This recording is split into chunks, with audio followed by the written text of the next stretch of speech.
Em nome do Pai, do Filho e do Espírito Santo. Amém. Amados irmãos e irmãs, é com muita alegria que nós estamos aqui para juntos estudar e meditar a primeira leitura que a Igreja nos apresenta para este domingo, que é o terceiro domingo da Quaresma do ano B. O texto de hoje se encontra lá dentro do livro do Êxodo, no capítulo 20, versículos de 1 até o 17, que nos diz assim: Naqueles dias Deus pronunciou todas estas palavras: Eu sou o Senhor teu Deus, que te tirou do Egito, da casa da escravidão. Não terás outros deuses além de mim. Não farás para ti imagem esculpida, nem figura alguma do que existe em cima, nos céus ou embaixo na terra, ou do que existe nas águas debaixo da terra. Não te prostrarás diante desses deuses, nem lhes prestarás culto, pois eu sou o Senhor teu Deus, um Deus ciumento. Castigo a culpa dos pais nos filhos até a terceira e quarta geração dos que me odeiam. Mas uso da misericórdia por mil gerações com aqueles que me amam e guardam os meus mandamentos. Não pronunciarás o nome do Senhor teu Deus em vão, porque o Senhor não deixará sem castigo quem pronunciar seu nome em vão. Lembra-te de santificar o dia de sábado. Trabalharás durante 6 dias e farás todos os teus trabalhos. Mas o sétimo dia é sábado, dedicado ao Senhor teu Deus. Não farás trabalho algum, nem tu, nem teu filho, nem tua filha, nem teu escravo, nem tua escrava, nem teu gado, nem o estrangeiro que vive em tuas cidades. Porque o Senhor fez em 6 dias o céu, a terra e o mar e tudo o que eles contêm, mas no sétimo dia descansou. Por isso o Senhor abençoou o dia de sábado e o santificou. Honra teu pai e tua mãe, para que vivas longos anos na terra que o Senhor teu Deus te dará. Não matarás, não cometerás adultério, não furtarás, não levantarás falso testemunho contra o teu próximo, não cobiçarás a casa do teu próximo, não cobiçarás a mulher do teu próximo, nem seu escravo, nem sua escrava, nem seu boi, nem seu jumento, nem coisa alguma que lhe pertence. Amados irmãos e irmãs, em primeiro lugar, já peço que você que não é inscrito aqui no canal se inscreva, tá bom? Se possível, compartilhe esse vídeo. Temos como meta esse ano chegar até o número de 30 mil inscritos. E nesse final de semana chegamos a 18 mil. Então, conto com sua ajuda para alcançar esse restante que falta. Amados irmãos e irmãs, nós estamos aqui diante do Decálogo, né? Essa é a palavra que nós utilizamos para os 10 mandamentos. Quem nunca escutou falar dos 10 mandamentos ou estudou eles na catequese e por aí vai. Mas a primeira coisa que eu quero contar para você é o seguinte: muitas vezes nós enxergamos os 10 mandamentos como uma prisão, uma cadeia, algo que nos prende. E aí sempre ele acaba ganhando uma conotação negativa. Até porque também os próprios mandamentos sempre é assim, a maioria é não, não, não e não. Apenas, por exemplo, honrar pai e mãe é um dos que não aparece aqui a palavra não. Então, é tanta palavra negativa que parece que a gente enxerga os mandamentos como algo negativo e não algo positivo. Porém, eu quero te lembrar, por exemplo, do que acontece com o semáforo. O semáforo, amados irmãos e irmãs, tem que ter a luz vermelha, que é para dizer pare. E ele existe ali não é para nos prender, mas é para gerar segurança e é para, acima de tudo, nos dar uma liberdade para fazermos uma viagem tranquila. Concorda?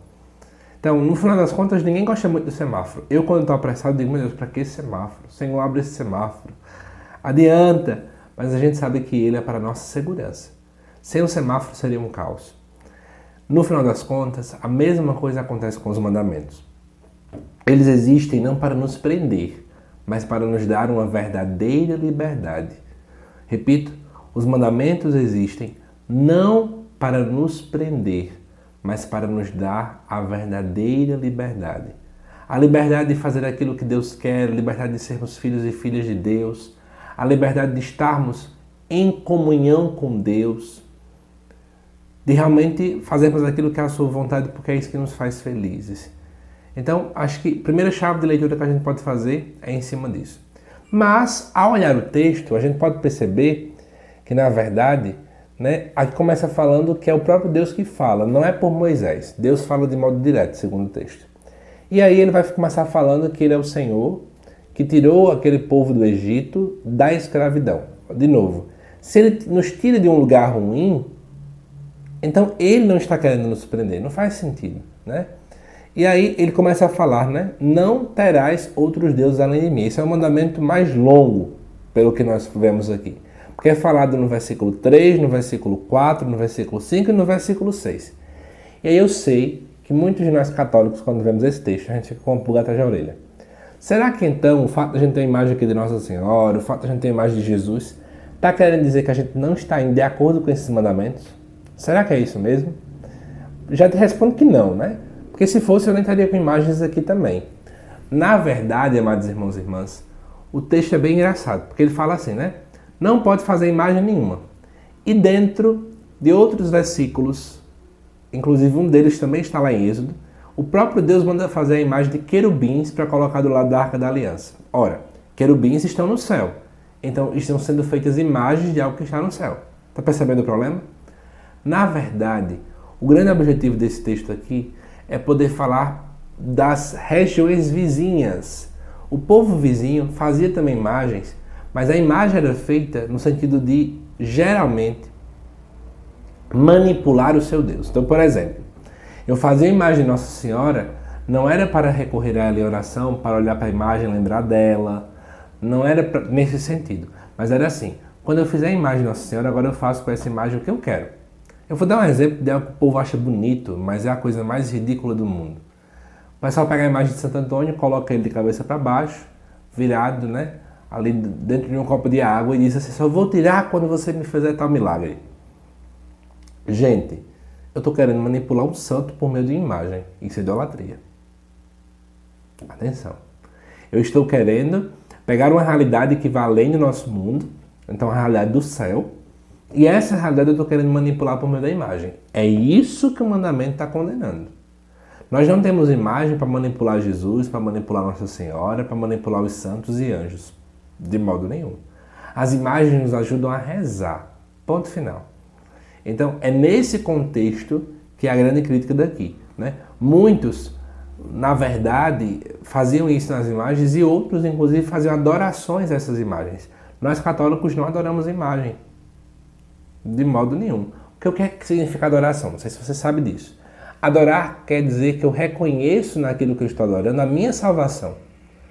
Ora, eu não reconheço que Maria me salva, não. Quem me salva é Jesus Cristo. Então não faz o menor sentido dizer que a gente adora a imagem e que adora Nossa Senhora. E aí, o que acontece? O próprio Deus fala, né, que ele é ciumento, então não é para fazer isso, enfim. No versículo 7, vem outro mandamento que também é um pouco longo, né? É o versículo inteiro. Ele vai dizer assim, não usar o meu nome em vão, porque o Senhor não deixará sem castigo quem pronunciar seu nome em vão. Pronunciar o nome em vão aqui é quando nós muitas vezes utilizamos a religião e o próprio nome de Deus para o nosso bel prazer. Então, utilizar ele para manipular pessoas, para controlar pessoas, para gerar guerra. Quantas e quantas vezes a gente vê isso? E depois é falar do sábado. Eu quero comentar sobre isso porque eu sei que muita gente tem dúvida, né? Ora, aqui fala que é para santificar o sábado. E por que nós católicos guardamos o domingo e não o sábado? Nós somos contra a Bíblia? Claro que não.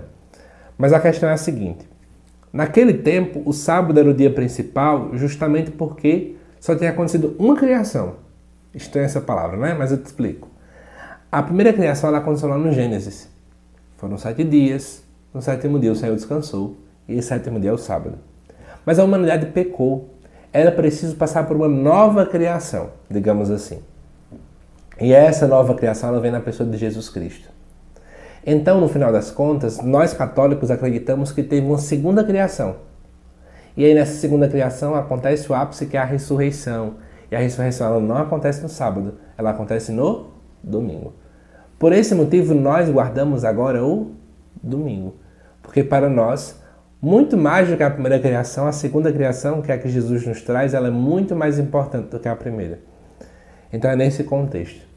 Amados irmãos e irmãs, depois dos demais mandamentos, ele se refere ao próximo. E eu quero só falar, né, porque aparece no versículo 10 e no versículo 17, muita gente pode ter dificuldade em entender por que na Bíblia fala de escravo. Ora, a Bíblia agora concorda com a escravidão, é isso mesmo? Claro que não. A questão é que é o seguinte, você tem que entender que na cultura daquele tempo, ainda não se tinha uma reflexão teológica tão avançada para se entender o seguinte, que escravidão não tem nada a ver com Deus. Deus não quer isso. Mas, mesmo sabendo que tinha essa realidade ainda, é interessante perceber que o próprio escravo, ele bebe desse descanso também.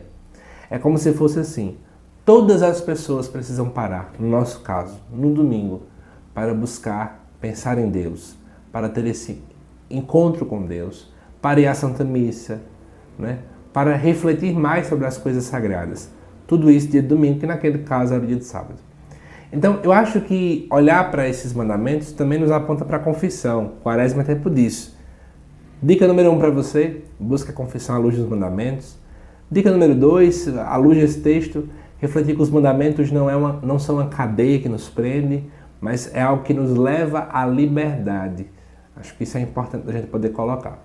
Mas nós vamos entender melhor por que esses mandamentos aparecem aqui no estudo do Evangelho que vai ao ar na terça.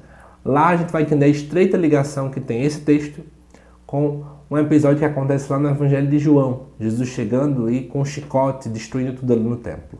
Mas deixa isso aí para o vídeo do Evangelho, tá bom? Que Deus te abençoe, amada irmã e irmã. Te aguardo nos próximos vídeos aqui do canal. Até mais!